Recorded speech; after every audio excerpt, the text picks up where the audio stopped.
Peraí, como assim? Sim. Dentro do próprio conselho falaram isso para você? Durante a reunião mandaram eu calar a boca porque eu não tinha o direito de falar.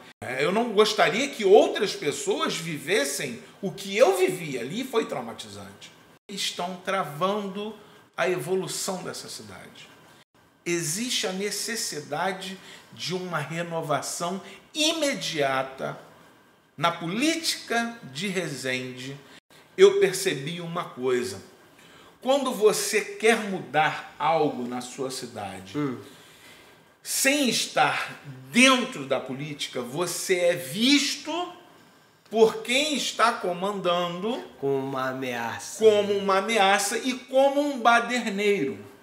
Dentro da Câmara, eu vou ter vários caminhos a tomar ali dentro, entendeu? Vão ter várias vias onde eu vou caminhar, porque eu não vou permitir que outras pessoas vivam o que eu vivi. Fala galera, hoje eu estou aqui com o Tiene Gonçalves, que é um dos nossos amigos que veio aqui para a cidade de Resende trabalhar pela cidade, trabalhar na cidade também, né, Tiene? Há quase 14 anos atrás. E como é que foi a recepção da cidade de Resende? Olha, foi muito bom para mim. Eu conheci uma realidade que no Rio a gente não tem mais, infelizmente. E principalmente a segurança, né? Naquela época era muito tranquila a cidade já. A cidade, de uma forma geral, ela é bem tranquila, né? Ela não é comparável ao Rio em nada. Sim. Não tem como comparar Resende com o Rio de Janeiro. Então, para mim, a troca foi fabulosa, foi muito bom. Tiene, uma questão que tem bagunçado muito as mentes na cidade de Resende aqui é um pouco da omissão das pessoas em questão de melhoria de estudos, de educação e tudo mais, que é uma coisa que ele vem acompanhando o sistema brasileiro, né? E o que você acha do sistema de educação aqui na cidade? Assim, não só na cidade, eu sei que quando falava, eu vou falar amplamente, mas estou falando por causa, de repente, pode ser uma coisa interessante de se dizer a respeito do que a gente vê aqui todo dia, né? Edgar, o que acontece? A gente vê um nível escolar péssimo no Brasil, a nível Brasil. No Brasil. Mas eu tenho um interesse maior pela educação da cidade de Resende, pelo ensino na cidade de Resende, porque eu tenho 2 filhos resendenses. Eu tenho um filho de 6, vai fazer 7 anos, e eu tenho um filho recém-nascido. Então, eu tenho que fazer algo para que eu consiga colaborar para que os meus filhos consigam ter em Resende um ensino com mais qualidade. Coisa que a gente não vê hoje, infelizmente. Porque está tendo um problema, assim, de uma forma geral, no Brasil, de uma forma geral, com essa condição e tudo mais, né? Sim. Mas você consegue entender alguma forma de melhorar essa condição aqui, municipalmente mesmo? Estou falando em questão local. Você consegue ter uma ideia do que pode ser melhorado? Se existe alguma forma, uma forma política de conseguir melhorar isso? Olha, tem várias formas políticas para você conseguir isso. Uma delas é o que eu tenho feito. Eu estou integrando na minha pré-candidatura, né, a vereador. Eu ia chegar daqui a pouquinho até nesse assunto aí. Porque... Mas eu estou integrando, já vou te adiantar só um pouquinho para que a gente possa ter uma noção de como podemos melhorar, de como eu quero amarrar essa colaboração. Eu tenho alguns deputados estaduais me apoiando, eu tenho 2 deputados federais colaborando comigo. Quer dizer, nós temos força e apoio para conseguir melhorias. Não só para o aluno, mas melhorias também para os professores.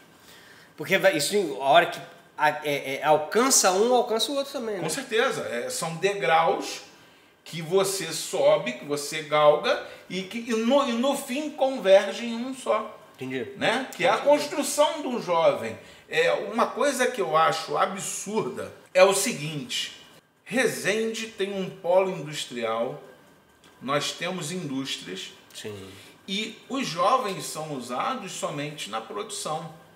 Quando você vê a disponibilidade de vagas da área técnica, esse pessoal é contratado por Belo Horizonte, Curitiba, São Paulo e Rio de Janeiro. São Paulo, então, tem um monte. Um monte de técnicos, mas não tem uma mão de obra técnica sendo utilizada da região. Aí alguns vão falar assim, não, tem algumas sim. E aí nós vemos a situação de técnico de segurança do trabalho. Legal, esse é contratado aqui na região. Mas o restante vem de fora. Em vez de aproveitar a prata da casa, acabam pegando pessoas de fora. Justamente, não é utilizado. Mas você acha que isso tem a ver com a educação? Lógico, isso diretamente, tem tudo a ver. É verdade. Isso tem tudo a ver. E nós podemos também, com parceria público-privada, trazer as empresas novamente a colaborar com a educação da cidade, para que ali a gente possa peneirar as pessoas, né, os jovens que realmente podem colaborar e podem estar estudando algo na área técnica da indústria. Vai dar uma melhoria, né, também até no nosso mercado local também. Lógico, com certeza. Então, existe uma forma de melhorar? Sim, existe. Sempre existe. Agora, vai ficar melhor, tem que sempre ter vontade existe, política, coisa que nós não vemos nos políticos regionais. Não, isso é isso nós também... não vemos isso nos políticos da cidade, infelizmente. Eu faço sempre uma brincadeirinha, de vez em quando, as pessoas... Eu falando que aqui na cidade são 17 vereadores, mas na verdade, na real, são 3. Né? Que são 3 que a gente vê fazendo alguma coisa na cidade, batendo alguma coisa, buscando alguma coisa. Tem um quarto, aí vai, mas de 17, 4 é ínfimo. É ínfimo. É uma coisa ridícula. E isso tem que mudar. Tem que modificar, porque eu acho que aí vem o achismo, né? A cidade que vota, continua votando em candidatos da mesma... sem mudança política, fica viciada. Sim, com certeza. Cria um vício rotativo aí que o negócio não sai do lugar.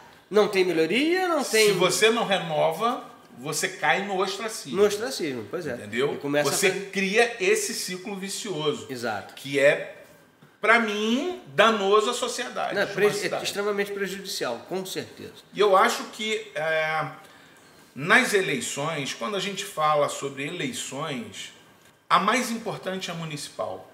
A eleição municipal é a base de tudo. Com certeza, o Brasil se faz de municípios. A gente precisa começar a mudar o Brasil inicialmente pelo nosso município. Sim. Se nós não fazemos nada para a mudança do nosso município, nós não conseguimos melhorar o Estado e, consequentemente, não conseguimos melhorar o Brasil. Com certeza. Tem que ir modificando, começando da base.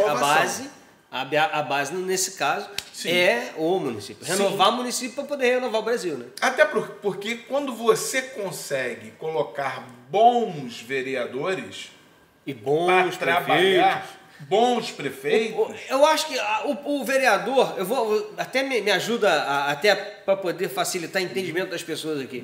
O vereador, no final, ele é um cara que tem que ser o chato de cumprir as tarefas do município, tanto sim, fiscais... Principalmente em fiscalizar. Pois é, tanto em obras do executivo, como também na criação de leis, né? Ou de melhorias das leis também, que ele pode fazer uma reformulação da lei, pedir uma reformulação da lei, para poder fazer com que a coisa aconteça da melhor forma possível. Sim. Então, essa é uma parte do vereador, de poder contar uma das formas do vereador atuar na cidade fazendo esse tipo de coisa. Com certeza, com certeza. E quando você consegue, Edgar, quando você consegue colocar bons vereadores numa cidade, consequentemente, isso é evolução natural. Sim. Não pode, eu sou contra um vereador que tem 3, 4, 5, 6, 8 mandatos. Não tem lógica nenhuma. Esse cara não evoluiu para lado nenhum. Quando você faz um mandato bom, eu concordo que ele possa participar mais uma vez. Mas no segundo mandato dele, ele já tem que visualizar a possibilidade dele já ir à Alerj, à Câmara Estadual. Sim. Ele tem que ser um deputado estadual e, consequentemente, um deputado federal, um senador. Então, quando nós colocamos boas pessoas para gerir a nossa cidade, a consequência disso é que nós tenhamos bons políticos em alguns anos aí na frente. E para limpar a cidade, para poder renovar, fazer coisas novas, trazer ideias, novas ideias, porque ideias...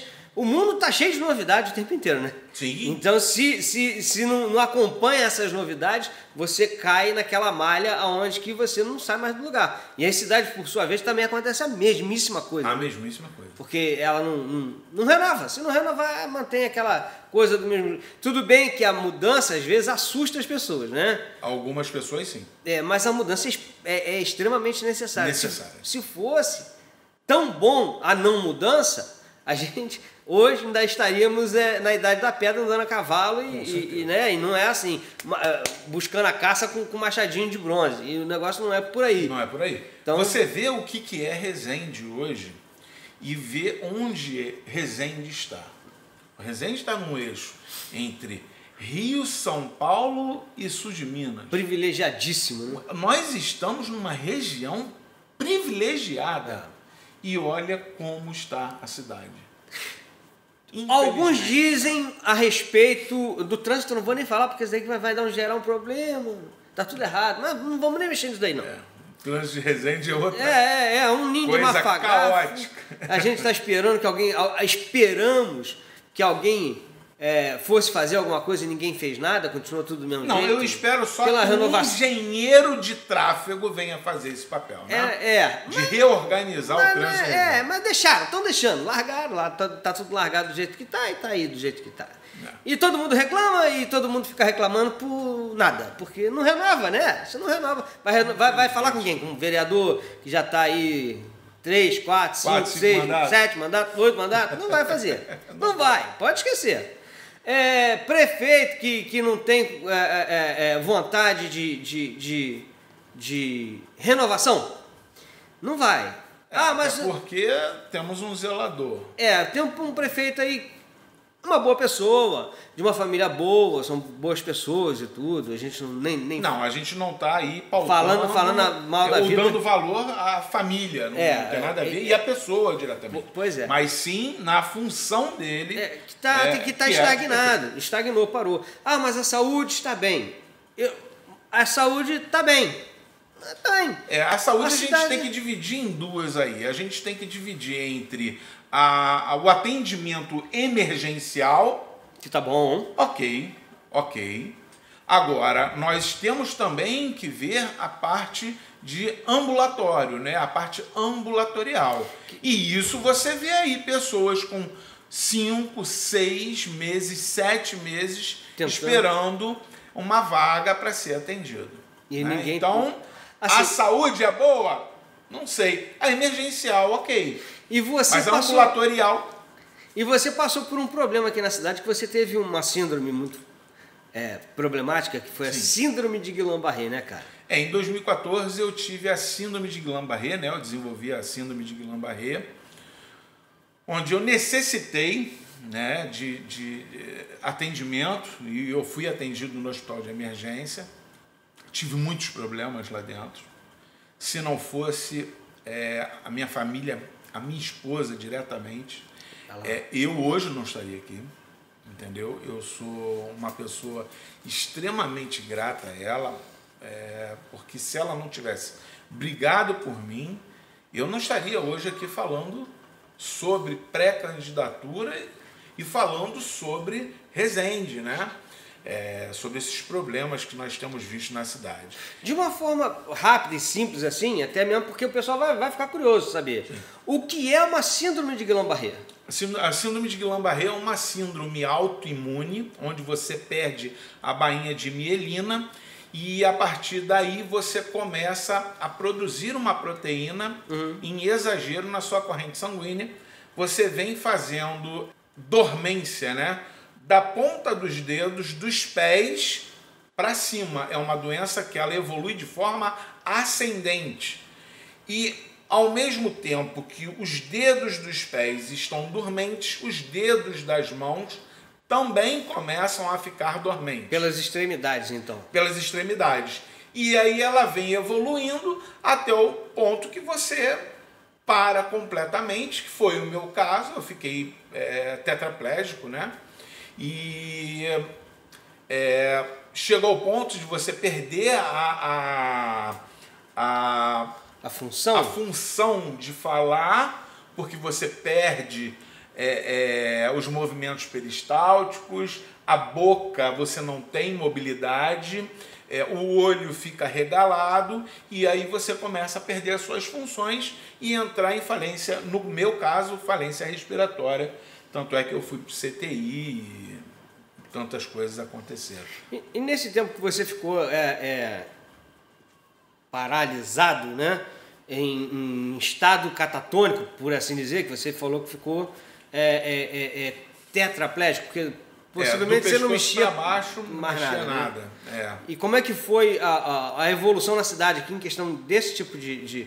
Pela cidade mesmo que eu digo, de atendimento, foi atendido lá e tal, mas e o andar dessa história, como é que ficou? Então, o que aconteceu? Primeiro que os médicos são despreparados para fazer um diagnóstico desse tipo de doença. Agora ainda é? Ou ainda só naquela época? Não, ainda é assim, existe uma grande dificuldade. Meu exame, porque você tem que fazer uma punção da coluna para tirar o líquor, né? E fazer a contagem dessas proteínas que são despejadas no teu organismo em exagero. Esse exame vai para o Rio de Janeiro, nós não temos um laboratório que faça uma contagem de proteínas. O que eu acho, assim, eu não tenho nada, eu vou ter que entrar nesse mérito, eu sou obrigado a entrar, Edgar. Eu não tenho nada contra nós termos um hospital de animais na cidade. Eu acho válido, eu acho necessário até, porque nós temos muitos animais nas ruas, então quando alguém consegue resgatar um cãozinho, um gato que já esteja acidentado, machucado, normalmente ou você faz uma vaquinha e leva pro veterinário particular, ou você deixa na rua, o que seria o mais danoso para o animal. Então hoje nós temos um hospital veterinário, ok. Nós temos como resgatar um animal ferido e levar para ali e saber que ele vai ter um atendimento. Sim. Ok. Mas nós precisamos de mais coisas, entendeu? A gente entrou na parte de educação e a gente já está indo para a saúde, porque até uma consequência. É consequência, né? Exato. Então, o que acontece? Eu acho que nós precisaríamos, antes de um hospital veterinário, de ter um ótimo laboratório, de ter uma clínica muito boa de reabilitação, coisa que eu precisei, entendeu? Eu precisei muito disso. A gente precisa dar suporte a esse paciente que precisa passar por uma reabilitação, porque eu passei por todas as fases. Eu fiquei tetraplégico, eu precisei de fazer fisioterapia acamado, depois eu precisei fazer fisioterapia em centro, né, de fisioterapia, e eu vi a dificuldade que era. A minha esposa, ela tinha que me amarrar numa cadeira de roda e me arrastar naquela cadeira até o hospital de emergência, onde ali no anexo a gente fazia a fisioterapia. Entendeu? Então, coisas têm que mudar nessa cidade. Sim, com certeza. Tem muita coisa para mudar. Eu senti na carne o que um cadeirante vive. Entendeu? Eu acho que de tudo que eu passei no período da doença, nada me traumatizou mais do que a fase de cadeirante. Eu imagino que você deve ter passado um bocado de sufoco aí pela cidade, pelas calçadas que não tem. Eu tive problema com cadeira de roda com rodinha quebrada, onde a minha esposa teve que me deixar ali naquela situação. Você não é um homem pequeno, né? Não sou um cara pequeno, não sou um cara levinho, e a minha esposa teve que me deixar ali naquela calçada, entendeu? Que estava em péssimas condições, onde não existia uma rampa de acesso e eu tinha que passar por ali. E a minha esposa teve que voltar em casa, ligar para o meu irmão, pedir para alguém vir me buscar. Foi um transtorno desnecessário. Mas em compensação, você acabou descobrindo que um montão de coisa na cidade não funciona. Você até conseguiu descobrir que você se transformou numa pessoa invisível, né? Porque automaticamente, quando você pega uma situação dessa, você vira uma pessoa invisível. Né?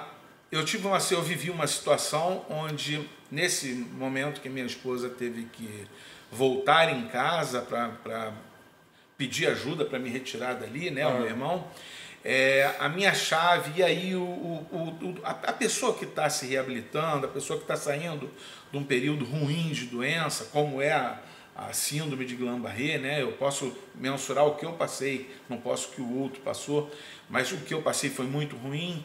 Então a gente fica com brios pequenos, assim, com pequenas manias. Certo. Então eu pedi para botar a chave aqui em mim e a chave caiu no chão. Eu olhei a chave ali, eu não poderia me debruçar muito, porque eu tinha medo de capotar para frente, né? Virar, me machucar. E as pessoas passavam, eu pedia ajuda e ninguém olhava para mim. Terrível. Ninguém. O pessoal olhava para o céu, olhava para o lado, olhava para o outro, olhava para o chão, mas ninguém olhava para mim. Isso acontece. E um rapaz que estava Aí volta de novo, a educação entra nessa questão aí também. Porque a educação não é só aquela que se tem do... Português, matemática, química, física. Tem aquela parte da educação que a gente já perdeu, né? É o cívico. Que antigamente tinha até uma matéria chamada Educação Moral e Cívica. Automaticamente todas as pessoas aprendiam no colégio o que era saber lidar com outras pessoas e saber a necessidade que outros têm necessidades tão boas ou melhores até que a sua, dependendo da situação que for. E a gente aprendia, eu pelo menos peguei eu tive Educação Moral e Cívica e eu estudei muita coisa, acaba no colégio tendo essa matéria, né? Essa matéria, nessa introdução ao civismo, ao ser cívico, né? Então, aí volta de novo a questão da educação. A gente volta, todo o sistema acaba voltando. Um ciclo vicioso. É um ciclo vicioso. É um ciclo vicioso. Porque quando você não educa bem... E aí a gente vai falar também um pouquinho de educação de casa. Isso aí também tem uma lida paternal, né? Familiar, né? Sim. Pai e a mãe também são responsáveis por passar esse civismo, né? Ensinar ao filho que temos que ajudar os mais velhos, pessoas especiais têm que ser vistas como uma pessoa normal. Só com necessidades especiais, mas não são diferentes, né? Sim. São pessoas da mesma forma. Tem necessidades especiais, mas é um ser humano comum como outro qualquer. Pois é. Né? E você você morava no Rio, né? Antes de ir para Resende, como é que... Eu morava no Rio de Janeiro, eu sou carioca da Gema, né? Nasci no Rio Comprido, depois fui criado, eu tive uma passagem rápida, porque minha família era do Meia, Meia, Caxambi, e aí eu fui morar nessa casa que nós estamos vendo aí no fundo. Essa do fundo aqui? Isso daí. Aqui a gente pode ver, do lado esquerdo era a casa do meu avô e da minha avó, por parte de pai, e aqui do lado... Anos depois veio viver meu avô e minha avó, pai e mãe da minha mãe. Então quer dizer, você viveu desde pequenininho com os dois avós, do materno e paterno. Sim, próximo, a vida inteira a nossa família foi muito unida e eu venho de uma família muito unida. Entendeu? O negócio sempre funcionou muito bem. Muito bem, graças a Deus. E a gente estava conversando um pouquinho antes, meu avô ele dizia o seguinte... E aí a gente fala dos jovens de hoje. Quando eu vi algumas coisas erradas acontecendo, isso já com os meus 19 anos, 20 anos, já falava algumas coisas com meu avô a respeito de coisas erradas que eu via na rua. Meu avô falava assim: filho, eu não tenho medo de você cometer esses atos, porque o seu caráter não foi construído. O seu caráter foi forjado por mim. A base no ferro, né? Negócio de... Eu fui forjado, cara, porque eu era um garoto... Nesse endereço, então, aí, eu era muito levado. Não, criança tem que ser levado mesmo. Criança tem que ser Tem levada. que ser levado. A criança Mas- só não precisa ser ter determinados tipos de liberdades onde que obrigam pessoas a fazerem coisas que são desnecessárias até para o próprio crescimento da criança, né? Sim. Porque aí você dá, do jeito que está andando a coisa aí, lógico, tem certo, como é que a gente vai dizer o que é certo e o que é errado, né? Mas a gente vê um monte de pessoas aí sofrendo com filhos, com netos, com... Sim. Hoje em dia o sofrimento é outro. Né? Por conta de excesso dessas... Falta não é o excesso de liberdade, mas é a falta de consciência do que é a outra pessoa, né? Sim, isso Então- é o que mais a gente vê hoje. O meu problema não foi esse, o meu problema foi ser muito levado. Eu era um pouco além da curva, sabe? Não, mas isso aí não tem problema. Eu era um pouco além da Criança curva. que faz muita bagunça Sim. é porque tem cabeça aberta pro mundo, ele tá procurando novidade. Então Mas até aí hoje- vai bem pra caramba. Mas hoje eu reconheço que se não fosse o meu avô, é bem possível que o caminho teria sido outro. Entendeu? Graças a Deus. Não foi. Graças a Deus, eu tive meu avô Paulo do meu lado, eu tive meu pai. São exemplos de pessoas que eu tenho que carregar na minha memória e eu honro cada um deles da melhor forma possível. Eu jamais desonraria o que foi me ensinado por esses dois caras. E o meu avô, Rubem, também, né? Era um homem extremamente íntegro. E eu tive, na verdade, 3 referências fabulosas do meu lado. Tá vendo? É assim que se forma a condição das pessoas também. E nessa jornada a qual que você veio parar em Resende, por qual motivo você resolveu agora vir candidato a um cargo público, né? Que seria um candidato a vereador? Lógico, existe essa definição de ser um pré-candidato, porque até lá as pessoas podem desistir ou podem nem vir, né? Eu ainda posso desistir. É verdade. E por que motivo te levou a ter esse impulso de vir candidato a vereador do município? Então, primeiro você passa a ver muita coisa errada. E isso já me incomodava. Sim. Aí eu fico doente, tive o problema com a síndrome de Guillain-Barré. Quem quiser saber um pouquinho mais sobre o que eu passei, é só colocar no YouTube. Tiene Gonçalves, síndrome de Guillain-Barré. Tem 4 episódios que eu fiz falando sobre tudo que eu passei. Entendeu? Então, eu vi o desespero que eu passei dentro do hospital e que eu não teria colaboração de ninguém. A minha esposa, ela fez tudo o que pôde e o que não pôde. Ela se desdobrou realmente para colaborar. Qual foi o ano que você teve o problema da Guillain-Barré? 2014. 2014, tá. 2014. Só para poder ter uma noção de que era, que tipo, qual era a política que gerava Pra na mim, época também? foi a Então, pior administração que teve dentro do hospital de emergência. né? Infelizmente. E a nível de médicos também, Tava difícil. bem complicado. É. Bem complicado. E aí o que acontece? Eu sou convidado por um conselheiro, porque na época nós tínhamos o Conselho Municipal de Saúde, para falar o que eu tinha passado no hospital. No meio desse caminho, eu já estando no local, não queriam permitir que eu falasse. Ué? E eu falei, não, eu vou falar sim. Eu sou um cidadão, eu tenho direitos, até porque eu pago não só como morador da cidade, eu pago tributos locais, eu também tenho negócios na cidade onde eu contribuo 2 vezes. Então eu tenho o direito sim de falar, eu vou falar do que eu passei. E o doente foi você, né? E o doente fui eu tinha que falar isso. Eu não gostaria que outras pessoas vivessem o que eu vivi. Ali foi traumatizante. Entendeu? E aí eu ouvi uma pessoa mandar eu calar a boca. Peraí, como assim? Sim. Dentro do próprio conselho falaram isso pra você? Durante a reunião mandaram eu calar a boca porque eu não tinha o direito de falar. E aquilo me revoltou e eu falei praticamente 20 minutos, 25 minutos dali. Entendeu? Porque ninguém ia me calar. A partir desse momento, eu percebi uma coisa.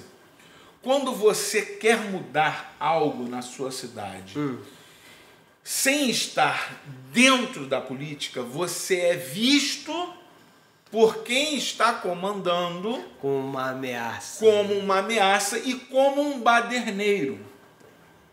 Né? Você está ali porque você viveu uma coisa muito ruim, muito difícil. Você quer explicar todos os erros que cometeram contra você e você é mandado calar a boca. Então foi isso que me impulsionou a entrar para a vida pública e tentar galgar aí uma cadeira lá na uma cadeira Câmara, dentro da Câmara.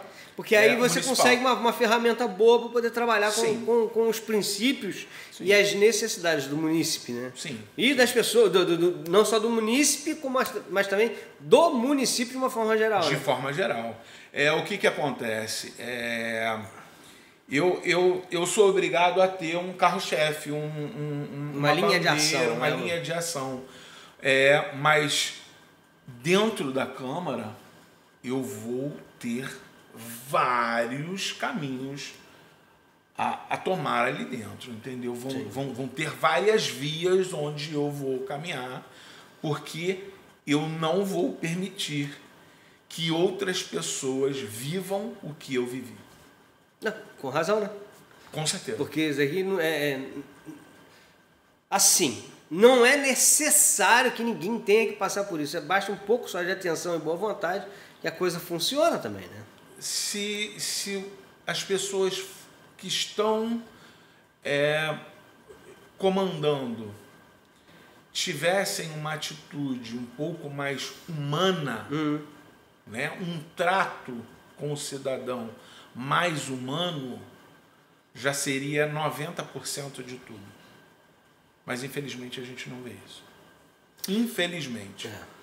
E eu tenho visto agora também, você acabou fazendo um trabalho que é muito importante, tem sido muito importante, a questão de ser youtuber também, Sim. né? Você tem feito bastante programas, ligados justamente à parte política. Sim. O que tem te dado também um know-how aí muito grande de como funciona o sistema político no Brasil. Sim. E principalmente aqui na cidade, porque aí você tem essa proximidade e consegue com muito mais clareza entender os fatos e os acontecimentos locais, né? Sim, com certeza o YouTube me trouxe mais conhecimento político e com certeza me trouxe apoiadores políticos, porque assistem meus vídeos também. Entendi. Entendeu? E aí foi dessa forma que veio Daniel Silveira, Renato Zaca, né? Deputado estadual Renato Zaca, deputado federal Daniel Silveira, assim que está vindo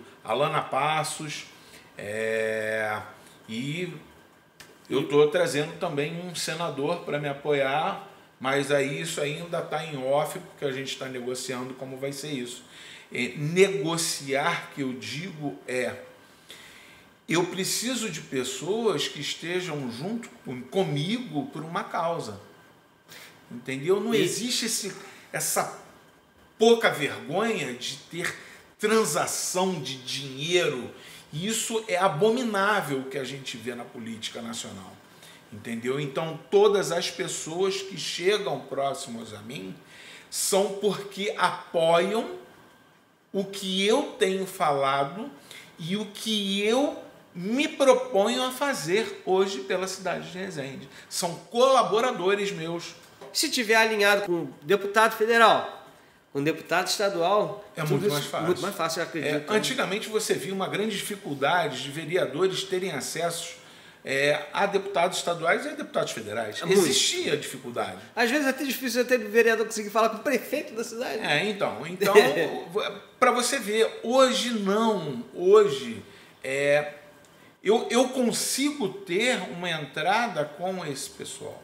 Né? Eu consigo ter acesso a deputados estaduais que podem colaborar e muito com o município e deputados federais que já confirmaram que vão colaborar em tudo o que eu precisar. Então, eu estou chegando para colaborar com a renovação.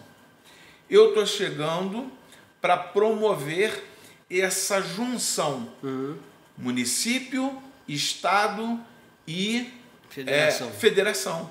Entendeu? Então, desde o momento em que eu esteja lá dentro, né, e aí eu estou falando como pré-candidato, se eu continuar entendendo que eu preciso realmente buscar, chamar essa responsabilidade para mim e me colocar à disposição da sociedade num cargo eletivo como vereador, vocês podem ter certeza, o que eu vou fazer essa união entre município, estado e federação. Bacana. Porque as pessoas da nossa cidade vão precisar saber quem são essas pessoas que elas vão eleger na próxima eleição também, né? Com certeza. Porque com certeza. era bom que renovasse tudo. Eu sou muito a favor da renovação total. Eu também sou. Tudo. Ah, mas você tem alguma coisa contra alguém? Não. Não tenho. Na real, não tenho mesmo.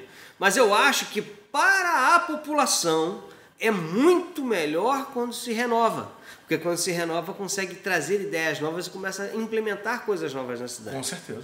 Existe uma necessidade real, isso a nível Brasil, que nós, povo brasileiro, consigamos fazer uma renovação. Muito bom seria conseguir renovar total. Mas sabemos que vai ser difícil. Mas a gente vê aí, eu vou até levantar esse dado aí, porque foi uma coisa bastante importante a ser falado, que de 2 ou 3 eleições para trás tem feito uma renovação muito grande. Tá pouco ainda, pode ser muito maior, lógico que pode ser. Sim. Mas já tem feito algumas coisas de novidade, trazendo novidades. Sim. Então o povo está querendo que aconteça coisas. Sim. Automaticamente as pessoas querem renovação e melhorias. Eu acredito que se nós conseguíssemos renovar 50% das cadeiras da Câmara de Vereadores, muita coisa mudaria nessa cidade. Com certeza. Muita coisa melhoraria nessa cidade. A evolução poderia chegar, né? Sim. Quando se troca, tem evolução. Com certeza, porque são cabeças que estão vindo com ideias novas, com ímpeto novo e querendo fazer acontecer. A nossa política, o nosso sistema eleitoral, isso a gente vai falar no montante, sofreu uma ruptura muito grande em 2018, quando a gente elegeu o presidente Bolsonaro. Sim. Né? Então, essa ruptura continua nas próximas eleições. Pois é mesmo, porque isso aí tem que ser estendido, ao meu entender. Sim. Isso tem que ser levado para as pessoas que estão até assistindo aí agora, que é a importância de renovação. Sim. Começando lá de cima, já foi a tirada do presidente, de um novo presidente que estava totalmente fora da questão, estava mesmo completamente fora da questão. Sim. Até um governador que, por erros... enganou todo mundo. O governador enganou todo mundo. Ele enganou todo mundo. Eu acho que aí ele até se enganou.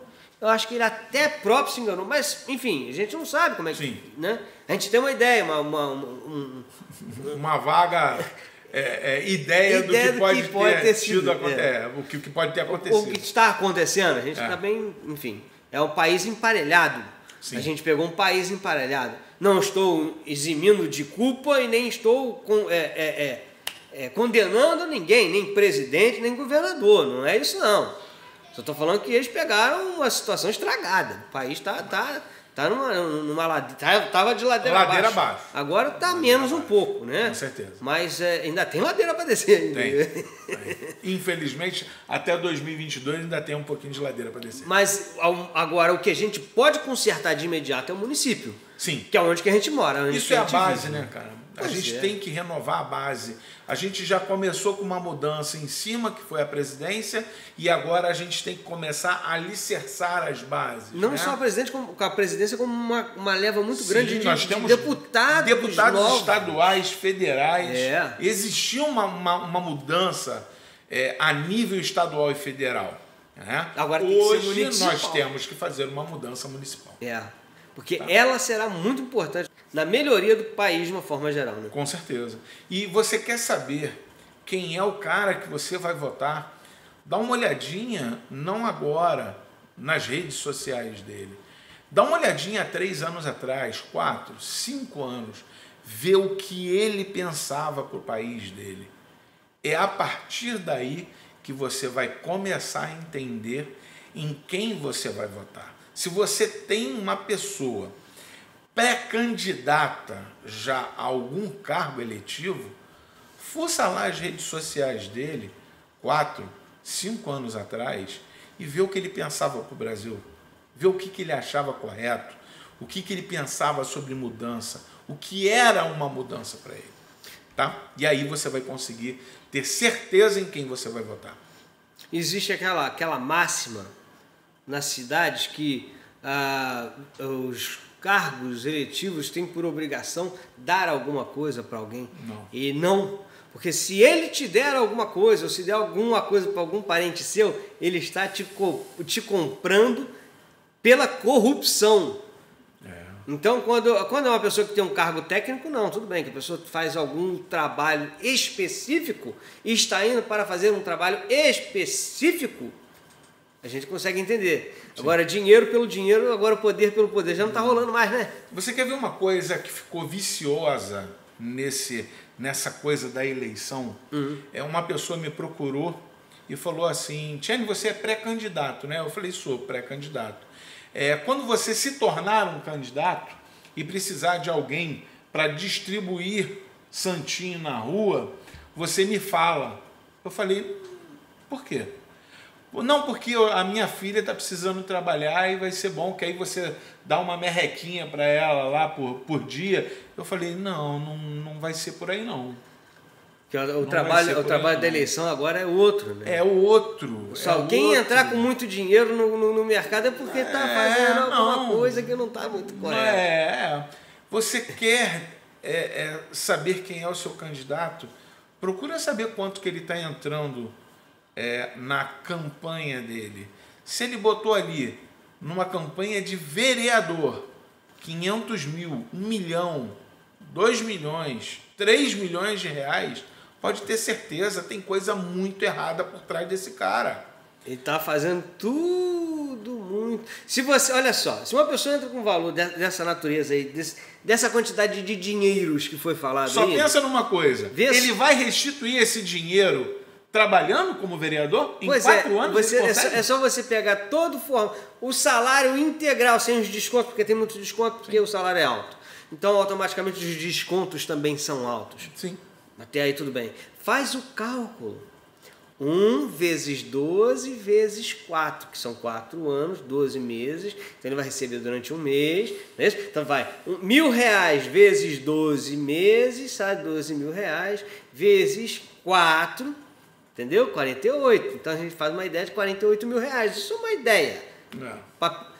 Agora, se ele entra com 400 mil reais para ganhar em 4 anos 48 mil reais, alguma coisa está errada. Não, tem alguma coisa errada, porque ele não vai derramar dinheiro dele numa candidatura para receber 48 mil reais. 48 entendeu? Vezes o valor do salário dele. Automaticamente. É lógico que a proporção vai se dar pela quantidade de dinheiro que tiver entrando no mercado. Tem alguma coisa errada. Se tiver com muito cabo eleitoral, fazendo rua, dobrando noite, fazendo negocinho, alguma coisa errada. Isso aí. Eu preciso de colaboradores. Pessoas que queiram fazer. Pessoas amigas que acreditam no que eu falo, acreditam no meu ideal, exato, né? E que queiram colaborar comigo. Ponto. É essa pessoa que eu preciso. Agora, uma outra situação. Eu sei que você não é evangélico, você é católico ou é protestante de alguma natureza. Eu sou católico. Mas eu entendo hoje, por tudo que eu passei em 2014, eu entendo a espiritualidade de uma outra forma. Entendi. Eu tenho uma forma um pouco mais ampla por tudo que eu passei e vi. Foi muita coisa. Imagino. Porque depois tem pessoas que começam a modificar até as suas próprias vidas depois que passam por quase morte, né? Foi o teu caso aí. Modifiquei muito a minha vida. Você não morreu só porque Deus não quis, Deus né? não quis. Foi terrível. É isso aí mesmo. Mas aí você então tem algumas coisas que modificaram na sua cabeça, Sim, em questão de tudo. entendimento, relacionamento. Tudo. A vida ganhou um outro olhar. Uma cor diferente. Eu enxergo a vida hoje de uma forma totalmente diferente. Acredito piamente que Deus tem um propósito na minha vida. Qual é esse propósito? Não sei ainda. Ele ainda não me disse. Mas eu tenho pedido direcionamento a Deus, né? O que eu peço a Deus é que eu seja um instrumento da vontade dele.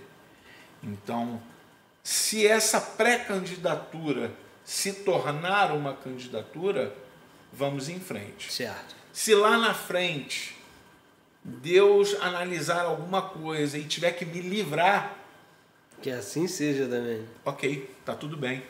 Vamos que vamos. E vamos viver a vida e vamos tentar de alguma outra forma colaborar com a sociedade de Resende. Tiane, agora fazendo uma pergunta bem rapidinha, até para poder, para não estender mais, porque a gente estendeu bem essa até corrida bastante. aí. Você é um empresário, você veio para Resende como empresário, né? Sim, vim. E os seus pais foram o quê? Seu pai e sua mãe trabalhavam de quê? Meu pai era caminhoneiro.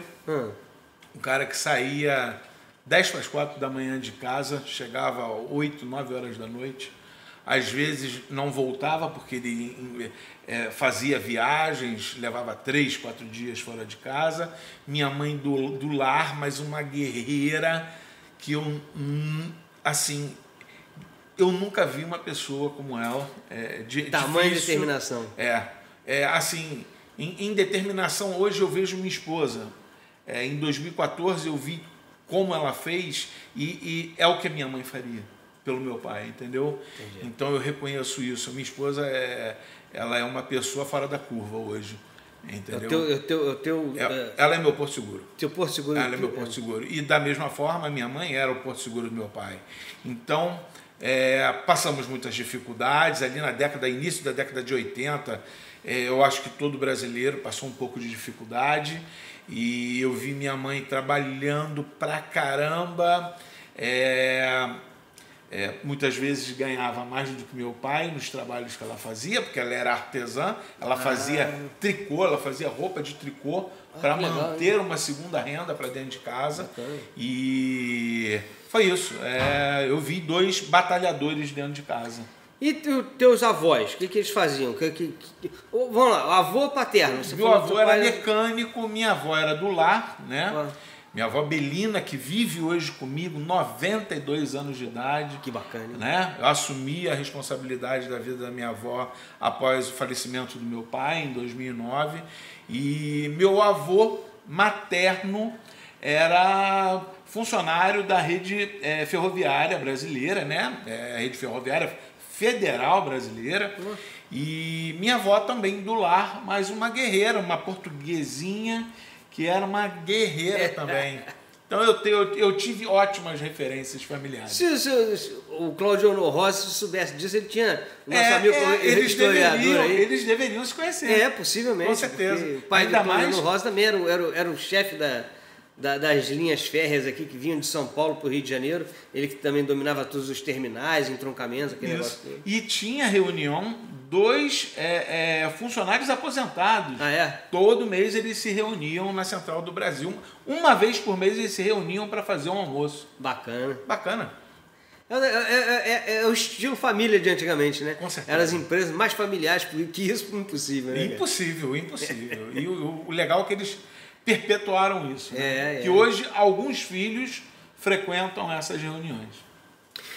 Tiane, qual é o recado que você quer deixar para a cidade? Assim, de uma forma geral, as pessoas que estão assistindo, mesmo que independente se você venha candidato ou não venha candidato, o que você vê que você poderia falar para as pessoas de Resende? Olha só, gente, povo resendense, observe esse tipo de coisa, porque isso vai fazer diferença para você e para a vida de todo mundo, inclusive a sua e a minha também. Sim, meus filhos, dos filhos de quem está assistindo a gente.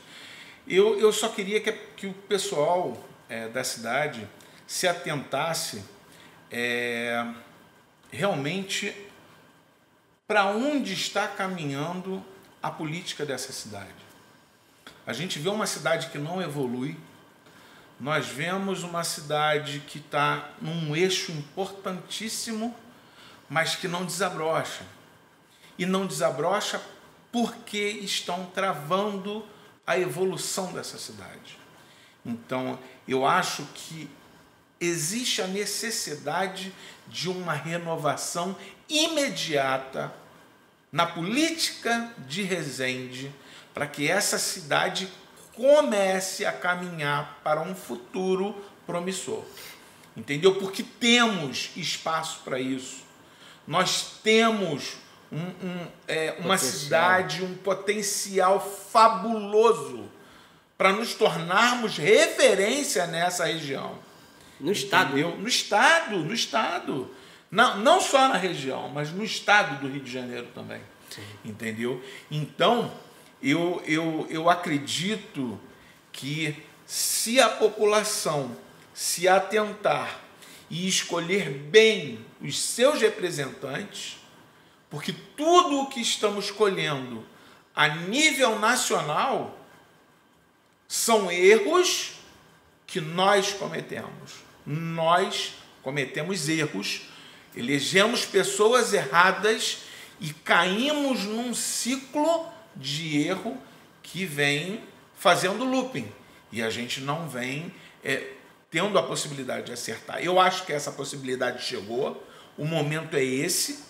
Já começamos com presidentes, nós já começamos com deputados federais, estaduais, senadores. Está na hora de nós alinharmos os municípios para essa evolução acontecer. Independente de você vir candidato ou não. Independente de eu vir ou não, eu também sou eleitor. Eu vou continuar vivendo em Resende e meus filhos vão continuar sendo residentes. É isso então, meu amigo. Valeu, muito obrigado pelas dicas valiosíssimas aqui para as pessoas da cidade, também poder saber um pouco mais sobre a sua vida, saber quem é você, de onde você veio, sua formação, sua família, enfim. Toda essa estrutura que te trouxe até esse prezado momento aqui na cidade de Resende, né? Edgar, eu só tenho a agradecer você pela oportunidade de estar falando com você aqui. Sempre. Obrigado você que está perdendo ou ganhando, não sei, um pouquinho em ouvir o que eu tenho para falar, em ouvir o que o Edgar falou também, porque ele também deu ali o posicionamento dele em relação a algumas coisas. Eu só tenho a agradecer por esse momento que a gente está tendo aqui. Isso aí. Um abraço para vocês. Forte abraço. Tchau, tchau. Tchau.